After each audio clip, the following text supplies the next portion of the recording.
Olá, Deus abençoe sua vida. Vamos para mais uma aula. Hoje vamos falar sobre a igreja e a comunhão cristã. A comunhão, ela é um dos pilares também da vida da igreja.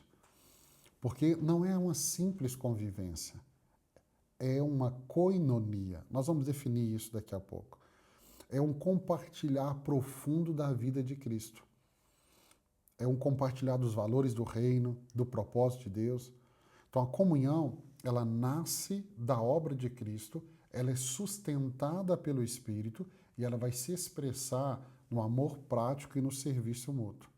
A igreja primitiva, ela vivia essa realidade. Atos 2, verso 42. Eles se dedicavam ao ensino dos apóstolos e à comunhão, ao partir do pão e às orações. Então essa comunhão, ela não era opcional, mas era a expressão da nova vida em Cristo.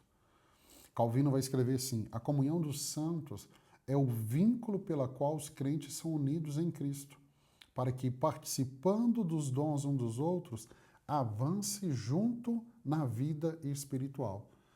Eu escrevi assim no livro A Igreja que Jesus Sonhou. Jesus sonhou com uma igreja onde ninguém andasse sozinho, mas onde cada irmão encontrasse apoio, encorajamento, amor e amor verdadeiro. Então a comunhão, ele é um do pilar da igreja. Se eu não exerço a comunhão, não pratico a comunhão, como que eu vou ser edificado pela vida do meu irmão? Então eu preciso entender. Vamos definir o que é comunhão cristã? Comunhão, palavra koinonia, significa participação, partilha e parceiro no evangelho. Ou seja, comunhão é, antes de tudo, participação em Cristo e, por isso, também participação uns com os outros.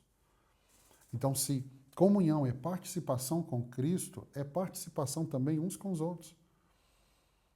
Como nós vemos aqui em Atos 2,42, a comunhão era algo comum na igreja em Atos, nessa igreja apostólica. E ela estava ali na mesa, nos ensinos dos apóstolos, ela estava na ceia, no partir do pão, ela estava no momento da oração. Então não é algo, como por exemplo assim, extrasocial, mas era um meio da graça comunitária. Atos capítulo 2, o Espírito Santo acabou de descer, de ser derramado. Então você percebe que a comunhão ali é um meio da graça comunitária. E aí você precisa entender que quando a gente pensa em comunhão, eu tenho uma dimensão vertical, pensa na cruz, vertical, comunhão com o Pai, comunhão com o Filho, comunhão com o Espírito Santo, e eu tenho uma dimensão horizontal, comunhão com os santos. Então comunhão é horizontal, comunhão com o Pai, o Filho e o Espírito Santo, e ela é vertical na dimensão horizontal agora, para comunhão com os irmãos, com os santos. Então, na tradição reformada, a comunhão dos santos expressa que todos os crentes compartilhem de Cristo e de seus dons. E é por isso que deve se servir mutualmente. É um servindo o outro. Wayne Grudem, ele resume que um dos propósitos centrais da igreja é o cuidado mútuo, nurture. Então, no qual a comunhão é tecido e prático dessa edificação. A comunhão é algo muito precioso. Então, comunhão não é amizade. Comunhão é uma aliança em Cristo. Comunhão, ela liga doutrina e a prática. É a vida partilhada, moldada pela palavra. Então, é nessa comunhão, nesse compartilhar, que há a edificação da igreja. Então, lembra da aula de ontem? Como que vai ter edificação se não houver comunhão? Comunhão é vocação. Ela não se assiste. Comunhão vive-se. Então eu preciso viver. Então não tem como eu assistir comunhão. Eu preciso viver. Eu preciso participar. Nós temos muitas bases bíblicas para a comunhão. Muitas, muitas. A base da comunhão é a união com Cristo. Se nós estamos nele, estamos uns nos outros. Efésios 2, verso 14 ao 22, abra sua Bíblia, dê uma pausa aí no vídeo e leia esse texto. Efésios 2, verso 14 e 22. que nós vamos ver? Vamos ver a base da comunhão, da união com Cristo. Eu tenho o sangue e o corpo, a ceia do Senhor. Sangue e corpo. Então entenda. 1 Coríntios capítulo 10, versos 16 e 17. O cálice da bênção que abençoamos não é a comunhão do sangue de Cristo? E o pão que partimos não é a comunhão do corpo de Cristo? Como há somente um pão, nós que somos muitos, somos um só corpo, pois todos participamos de um único pão. Então, olha o que ele fala, falando da ceia, do sangue do corpo. Nós participamos de um único pão. Nós comemos de um único pão, que é o corpo de Cristo. Nós bebemos de um único cálice, que é o sangue de Cristo. Então, isso nos faz andar em comunhão. Então, a mesa do Senhor, a ceia do Senhor, ela cria e renova laços, laços de comunhão. Outros apontamentos bíblicos da base da comunhão, caminhar na luz. 1 João 1,17, se andarmos na luz, temos comunhão uns com os outros. Pastor, eu não estou tendo comunhão, é porque talvez você não esteja na luz. Porque quem está na luz tem comunhão uns com os outros. Então, comunhão, ele é fruto dessa santidade, dessa transparência, dessa luz de Cristo na nossa vida. Nós temos a oração de Jesus, João capítulo 17. Porque em João 17 mostra que a unidade, a comunhão da igreja vai refletir a comunhão da Trindade. E Agostinho fala muito sobre isso.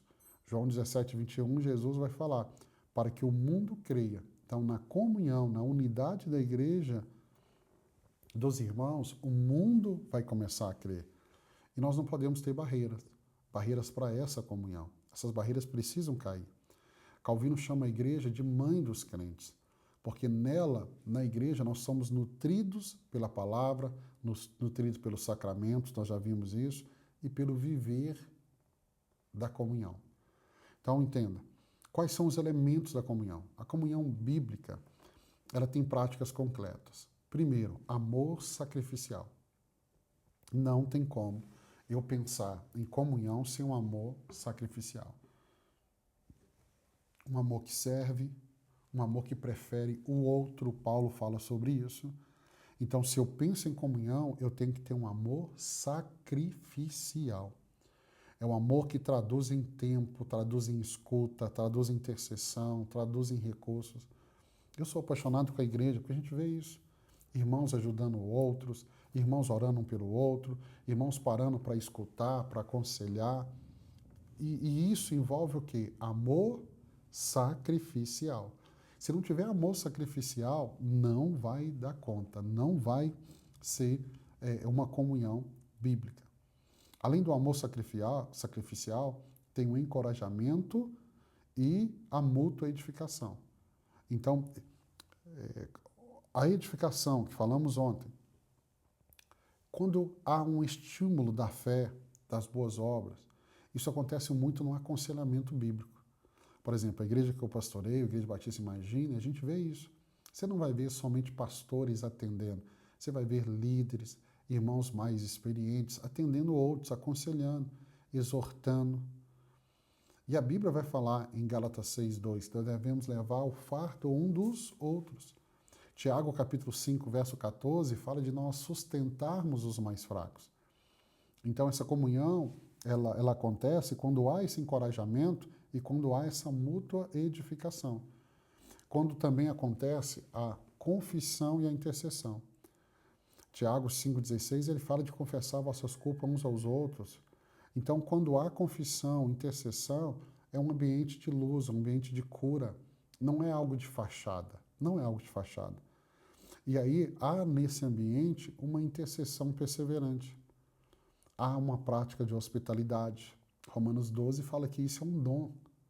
Olha como isso é lindo, né? E nós temos a mesa e a palavra. A mesa é a ceia do Senhor.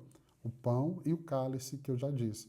E nós temos a palavra habitando ricamente em nós, que vai governar os relacionamentos.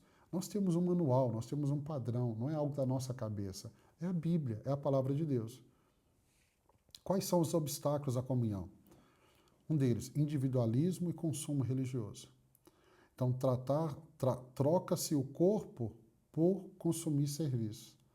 E muitos têm visto a igreja quase que como um shopping. Não, a igreja é a noiva. Então, devemos tomar cuidado também com o isolamento, né? Então, nós temos que tomar esse cuidado. Qual que é o remédio para isso? Para vencer o individualismo e o consumismo religioso? Nós temos que ter uma aliança com a igreja local. Nós temos que ter uma participação fiel. Nós temos que servir e ser servido. Quais são os obstáculos da comunhão? Falta de perdão e amargura. Raízes que contaminam. E nisso, Satanás ganha vantagem. Qual que é o remédio? Confissão, reconciliação, prontidão em perdoar. Então, quando há falta de perdão e amargura, e tome cuidado, porque a gente vai até criando frases e a gente acredita nisso. Mas, na verdade, é a falta de perdão. É o coração que vai ficando amargurado. O que faz com que não aconteça a comunhão? Partidarismo, fofoca, parcialidade. 1 Coríntios, você vai ver na carta de 1 Coríntios, Paulo falando da igreja de Corinto, eles dizendo, eu sou de Paulo, eu sou de Apolo, eu sou de fulano, eu sou de Beltrano. E aí nós temos que tomar cuidado. Nós temos um exemplo da terceira carta de João, verso 9 e 10, de Diótrefes, que queria ter ambição e controle. Então são pessoas que lutam contra isso, E qual é o remédio para isso? A verdade em amor, disciplina bíblica, foco em Cristo.